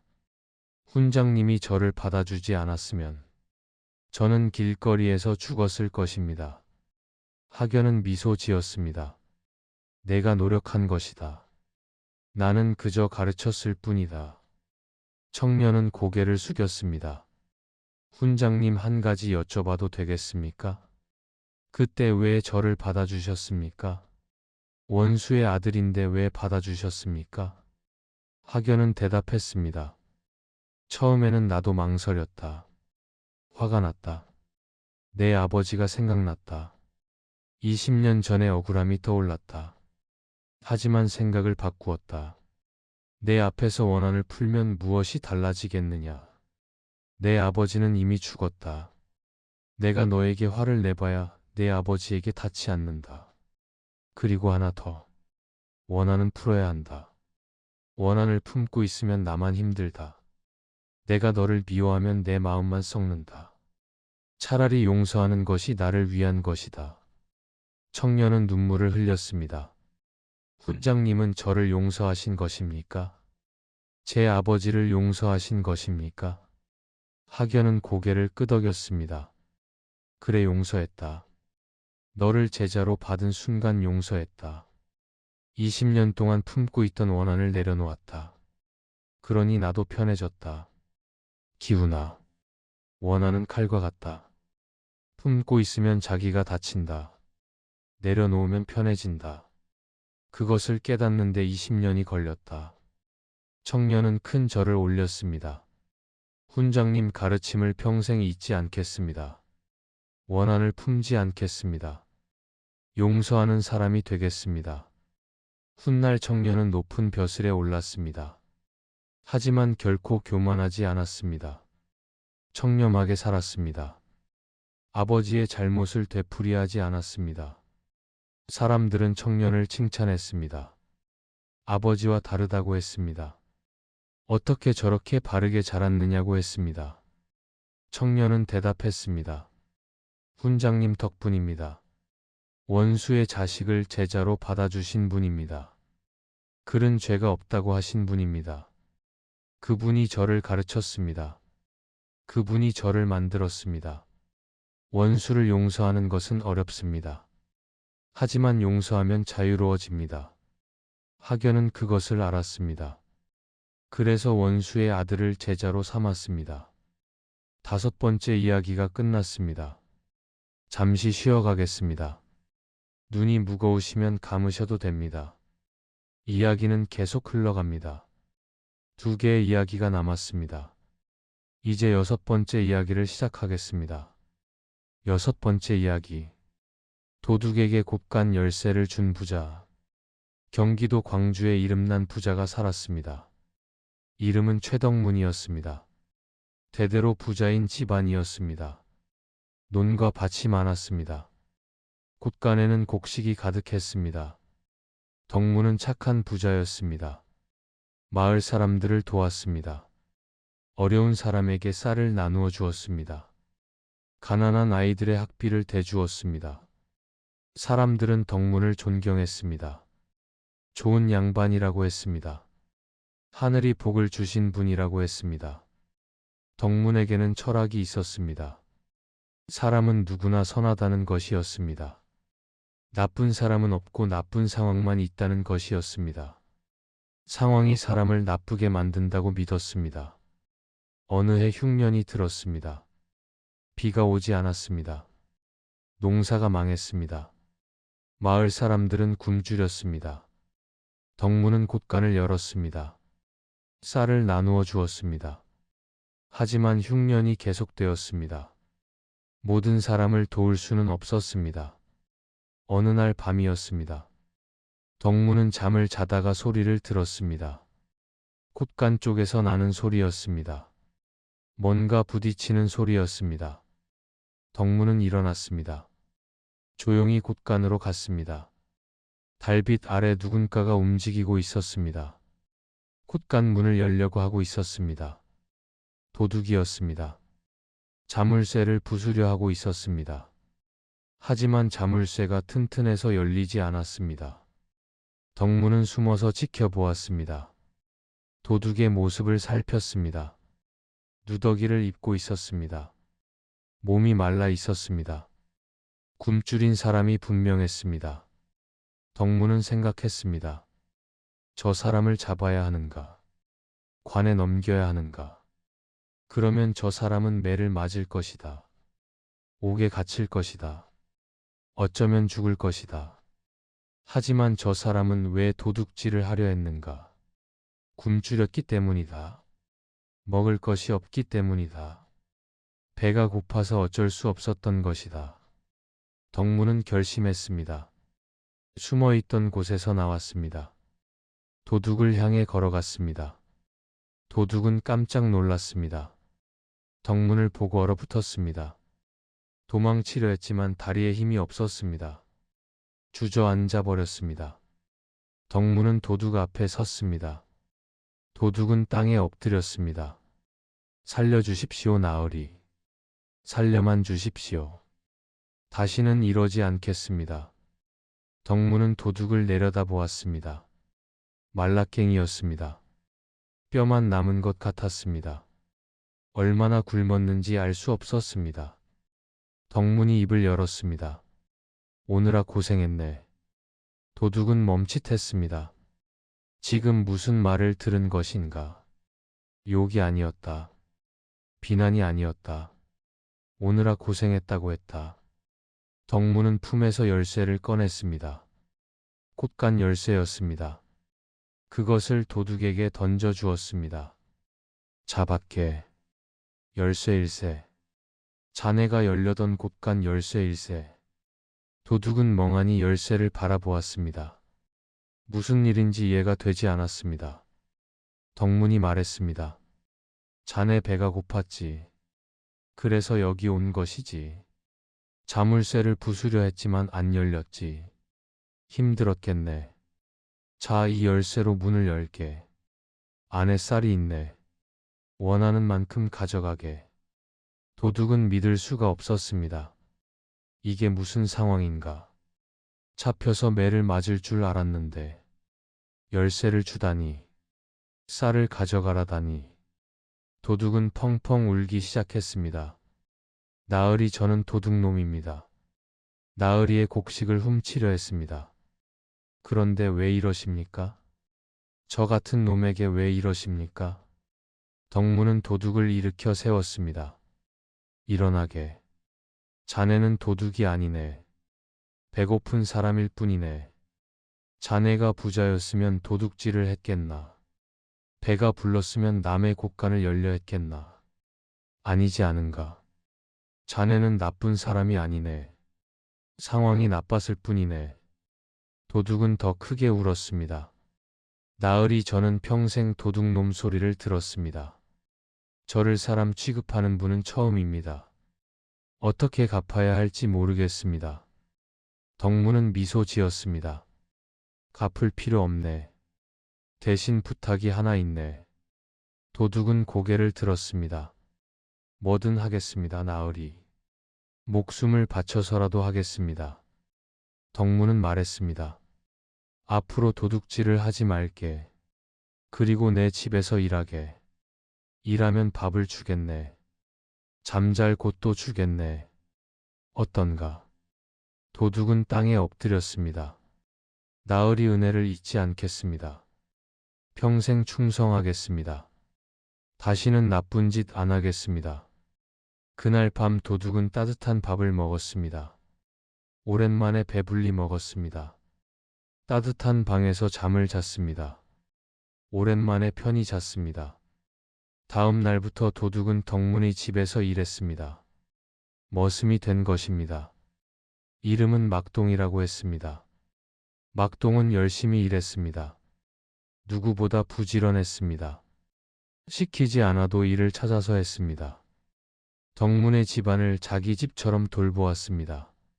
사람들은 이상하게 여겼습니다. 저 사람은 어디서 온 사람이냐? 왜 저렇게 열심히 일하느냐? 무슨 사연이 있느냐? 덕문은 대답하지 않았습니다. 막동의 과거를 말하지 않았습니다. 그냥 일하러 온 사람이라고만 했습니다. 세월이 흘렀습니다. 막동은 덕문의 집에서 20년을 일했습니다. 충직한 머슴이었습니다. 덕문의 재산을 지키는 사람이었습니다. 어느 날 밤이었습니다. 도둑대가 덕문의 집을 습격했습니다.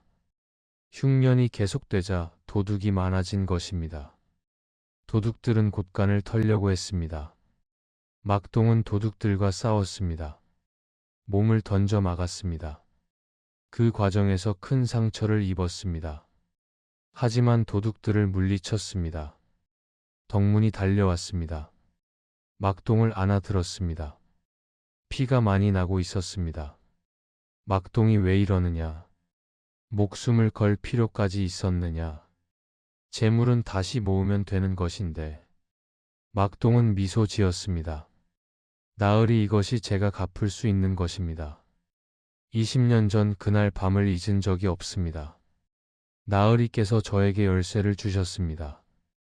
저를 사람으로 대해 주셨습니다. 그날 밤 저는 다시 태어났습니다.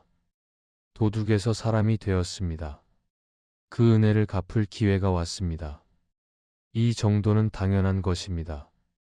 덕문은 눈물을 흘렸습니다. 막동을 치료했습니다. 다행히 목숨은 건졌습니다. 상처는 깊었지만 살았습니다. 막동은 늙어서까지 덕문의 집에서 살았습니다. 평생을 충성했습니다. 덕문이 죽은 후에는 그 아들을 섬겼습니다. 손자까지 섬겼습니다. 막동이 죽을 때 이런 말을 남겼습니다. 나는 원래 도둑이었다. 죽어 마땅한 놈이었다. 그런데 주인 어른께서 나를 살려주셨다. 열쇠를 던져주시며 오느라 고생했다고 하셨다. 그 한마디가 내 인생을 바꾸었다. 말 한마디가 사람을 바꿀 수 있다. 나는 그것을 몸으로 알았다. 말은 힘이 있습니다. 따뜻한 말 한마디가 사람을 살립니다. 차가운 말 한마디가 사람을 죽입니다. 덕문은 그것을 알았습니다. 그래서 도둑에게 욕하지 않았습니다. 때리지 않았습니다. 오히려 따뜻하게 대했습니다. 그 말 한마디가 도둑을 충신으로 바꾸었습니다. 6번째 이야기가 끝났습니다. 잠시 쉬어가겠습니다. 이제 마지막 이야기가 남았습니다. 지혜 시리즈 첫 번째 편의 마지막 이야기입니다. 편안하게 들으시면 됩니다. 7번째 이야기. 임금의 노여움을 푼 광대의 해악. 조선 중기에 세조라는 임금이 있었습니다. 강한 임금이었습니다. 결단력이 있었습니다. 하지만 성격이 급했습니다. 화가 나면 무서웠습니다. 세조에게는 신하들이 많았습니다. 충신들이 있었습니다. 나라를 걱정하는 신하들이 있었습니다. 하지만 임금의 성격이 무서워 말을 못하는 경우가 많았습니다. 어느 해 봄이었습니다. 나라에 큰 문제가 생겼습니다. 북쪽에서 오랑캐가 쳐들어온 것입니다. 변방의 마을들이 약탈당했습니다. 백성들이 죽거나 끌려갔습니다. 세조는 분노했습니다. 당장 군대를 보내치겠다. 오랑캐를 모조리 죽이겠다. 신하들은 걱정했습니다. 지금 군대를 보내면 위험합니다. 준비가 안 되어 있습니다. 일단 방어를 튼튼히 하고 기회를 봐야 합니다. 하지만 세조는 듣지 않았습니다. 당장 치겠다. 준비고 뭐고 없다. 내 명령이다. 신하들은 다시 말렸습니다. 전하 제발 생각해 주십시오. 지금 치면 패합니다. 패하면 나라가 위험합니다. 세조의 얼굴이 붉어졌습니다. 뭐라? 패한다고? 내가 패한다고? 내 놈들이 나를 무시하느냐? 세조는 화가 폭발했습니다. 말리는 신하들을 역적으로 몰기 시작했습니다. 저놈들은 나를 막는 것이다. 저놈들은 오랑캐와 한패다. 저놈들을 죽여라. 신하들은 공포에 질렸습니다. 무릎을 꿇고 빌었습니다. 전하 저희는 충신입니다. 나라를 걱정해서 말씀드린 것입니다. 역적이 아닙니다. 하지만 세조는 듣지 않았습니다. 화가 머리 끝까지 올라 있었습니다. 눈이 뒤집혀 있었습니다. 당장 저놈들의 목을 베어라. 내 앞에서 죽여라. 군사들이 칼을 빼들었습니다. 신하들에게 다가갔습니다. 신하들은 눈을 감았습니다. 죽음을 기다렸습니다. 그때였습니다. 어디선가 웃음소리가 들렸습니다. 하우. 큰 소리로 웃는 사람이 있었습니다. 세조는 멈추었습니다. 누구냐? 감히 이 상황에서 웃는 놈이 누구냐? 웃음소리의 주인이 앞으로 나왔습니다. 광대였습니다. 궁중의 광대였습니다. 이름은 재롱이라 불렸습니다. 재롱은 세조 앞에 엎드렸습니다. 하지만 여전히 웃고 있었습니다. 킬킬킬히. 세조가 소리쳤습니다. 내 이놈 뭐가 우스우냐. 신하들이 죽게 되었는데 뭐가 우스우냐. 재롱이 대답했습니다. 전하 죄송합니다. 하지만 너무 우스워서 참을 수가 없습니다. 제발 웃게 해주십시오. 세조는 어이가 없었습니다. 뭐가 우습다는 것이냐. 어서 말해라. 말하지 않으면 너도 죽인다. 재롱이 일어났습니다. 여전히 웃으며 말했습니다. 전하 제가 들으니 북쪽에 오랑캐가 쳐들어왔다면서요. 백성들이 죽고 끌려갔다면서요. 세조가 고개를 끄덕였습니다. 그렇다. 그래서 내가 군대를 보내려는 것이다. 재롱이 말했습니다. 전하 그런데 지금 전하께서는 저 충신들을 죽이려 하고 계십니다. 오랑캐가 아니라 충신들을 죽이려 하고 계십니다. 전하 생각해 보십시오. 오랑캐가 우리 백성을 죽였습니다. 전하께서는 화가 나셨습니다. 당연합니다. 그런데 지금 전하께서는 우리 신하들을 죽이려 하십니다. 오랑캐 대신 우리 신하들을 죽이려 하십니다. 오랑캐가 하려는 일을 전하께서 대신 하시려 합니다. 이게 우습지 않습니까? 오랑캐는 가만히 앉아서 웃고 있을 것입니다. 아이고 좋다. 조선 임금이 우리 대신 조선 신하를 죽여준다. 이거야말로 하하호 아닙니까? 세조의 얼굴이 굳어졌습니다. 재롱의 말이 머릿속에 맴돌았습니다. 오랑캐가 하려는 일을 내가 대신한다고. 오랑캐가 웃고 있을 것이라고. 재롱은 계속했습니다. 전하 또 하나 우스운 것이 있습니다. 저 신하들은 전하께 충언을 했습니다. 지금 치면 위험하다고 했습니다. 준비를 하고 치자고 했습니다. 그것이 역적입니까? 나라를 걱정하는 것이 역적입니까? 전하를 위하는 것이 역적입니까? 진짜 역적은 전하의 귀를 막는 자들입니다. 전하가 듣기 좋은 말만 하는 자들입니다. 저 신하들은 듣기 싫은 말을 했습니다. 하지만 그것이 나라를 위한 말입니다. 그런 신하를 죽이면 나라가 위험합니다. 전하 이것도 우습지 않습니까? 충신을 죽이고 역적을 살리는 것. 이거야말로 하하호 아닙니까? 세조는 아무 말도 하지 못했습니다.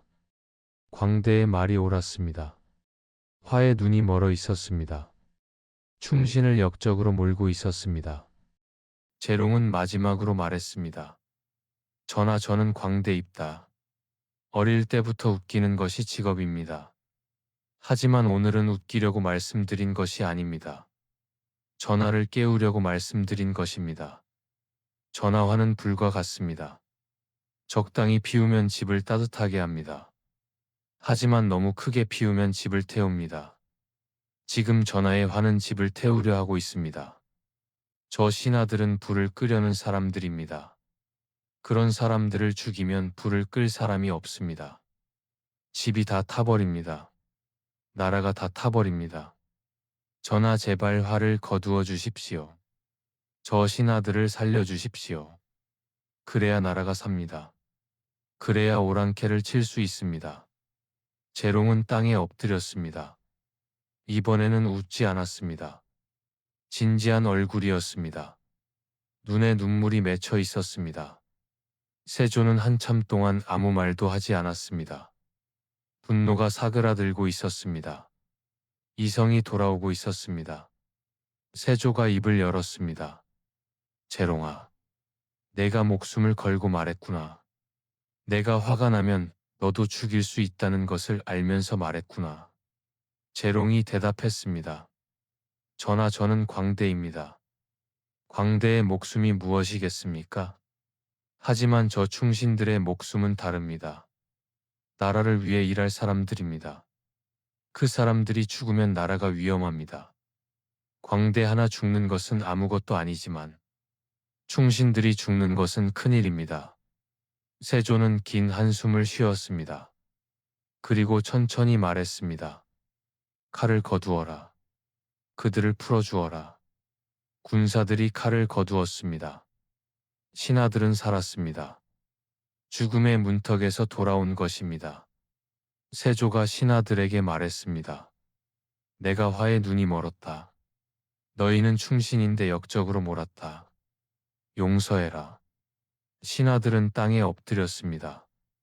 전하, 황공하옵니다. 저희야말로 전하의 마음을 헤아리지 못했습니다.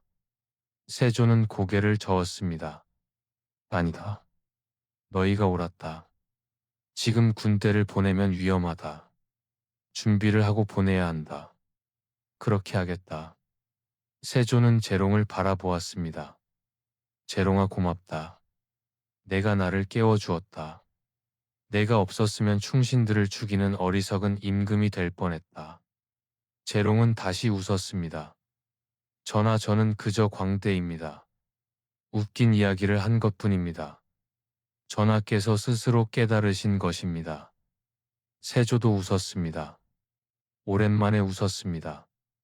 화를 내느라 웃는 것을 잊고 있었습니다. 그래, 내 말대로 내가 오랑캐의 일을 대신 할 뻔했구나. 오랑캐가 웃을 뻔했구나. 정말 우스운 일이다. 하하.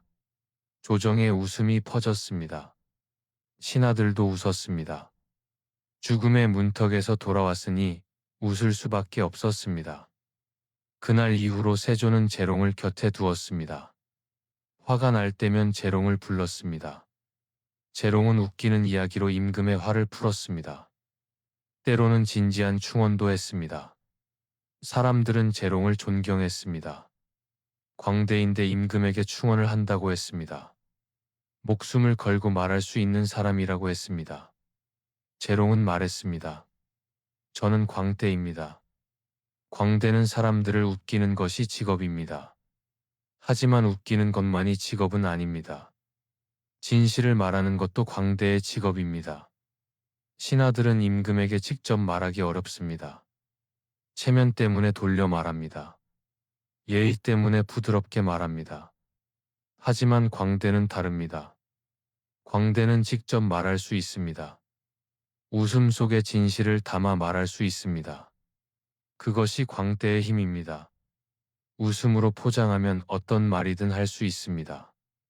가장 쓴 약도 설탕으로 감싸면 먹을 수 있는 것처럼 가장 거친 충언도 웃음으로 감싸면 들을 수 있습니다. 훗날 재롱이 늙어서 죽을 때 세조는 몹시 슬퍼했습니다. 좋은 광대를 잃었다고 했습니다. 아니 좋은 신하를 잃었다고 했습니다. 세조는 재롱을 후하게 장사 지냈습니다. 묘비에 이렇게 썼습니다. 웃음으로 임금을 깨운 사람, 해악으로 나라를 구한 사람, 재롱 여기 잠들다. 지혜는 여러 모습을 가지고 있습니다. 때로는 논리로 나타납니다. 때로는 침묵으로 나타납니다. 때로는 웃음으로 나타납니다. 재롱은 웃음의 지혜를 알았습니다. 무거운 말도 가볍게 할 수 있다는 것을 알았습니다. 서슬퍼런 칼날 앞에서도 유머를 잃지 않았습니다. 그것이 그를 살렸고 충신들을 살렸고 나라를 살렸습니다. 7번째 이야기가 끝났습니다. 지혜 시리즈 첫 번째 편의 모든 이야기가 끝났습니다. 에필로그 7개의 이야기를 들려드렸습니다. 모두 지혜에 관한 이야기였습니다. 말의 지혜에 관한 이야기였습니다. 탐과 놀이를 돌려세운 선비가 있었습니다. 소금과 설탕의 비유로 사또의 마음을 바꾸었습니다. 말로 싸우지 않고 말로 이겼습니다. 말하지 않아 집안을 살린 며느리가 있었습니다. 시아버지의 실수를 덮어주었습니다. 침묵으로 체면을 지켜주었습니다. 3번 참고 화를 피한 상인이 있었습니다. 배신한 친구를 용서했습니다. 살아있어 다행이라는 한마디가 친구를 살렸습니다. 어리석은 자의 질문에 답하지 않은 노인이 있었습니다. 싸움에 응하지 않았습니다.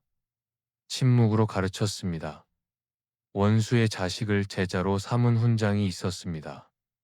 그는 죄가 없다며 가르쳤습니다. 용서로 원한을 풀었습니다. 도둑에게 곳간 열쇠를 준 부자가 있었습니다. 오느라 고생했다며 따뜻하게 대했습니다. 말 한마디가 도둑을 충신으로 바꾸었습니다.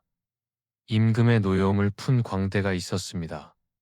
웃음으로 진실을 말했습니다. 해악으로 충신들을 살렸습니다. 그들은 모두 말의 힘을 알았습니다. 말 한마디가 사람을 살릴 수 있다는 것을 알았습니다. 말 한마디가 운명을 바꿀 수 있다는 것을 알았습니다. 그것이 지혜입니다. 오늘 밤은 여기까지입니다. 지혜 시리즈는 모두 3편으로 이루어져 있습니다. 오늘은 첫 번째 편이었습니다. 다음에는 2번째 편으로 찾아뵙겠습니다. 오늘 밤 들려드린 이야기들이 여러분의 마음에 남기를 바랍니다. 말의 힘을 기억하시기 바랍니다.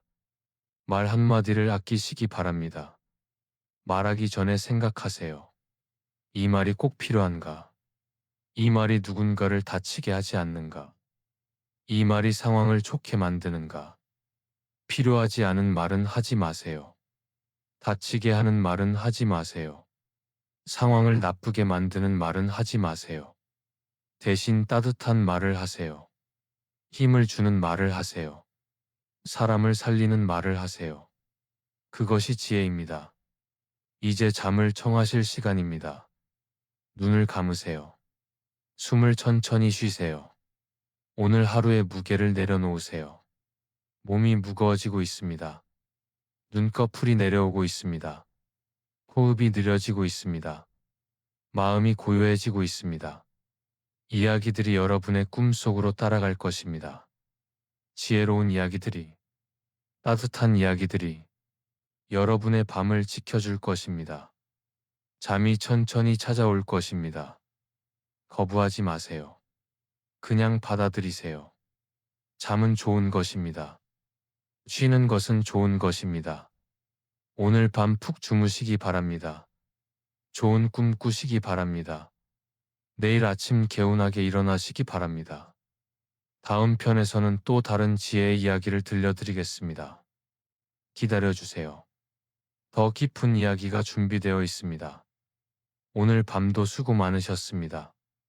편안한 밤 되세요. 좋은 꿈 꾸세요. 이런 이야기들이 편안하셨다면 다음 밤에도 여기서 다시 만나도 좋겠습니다.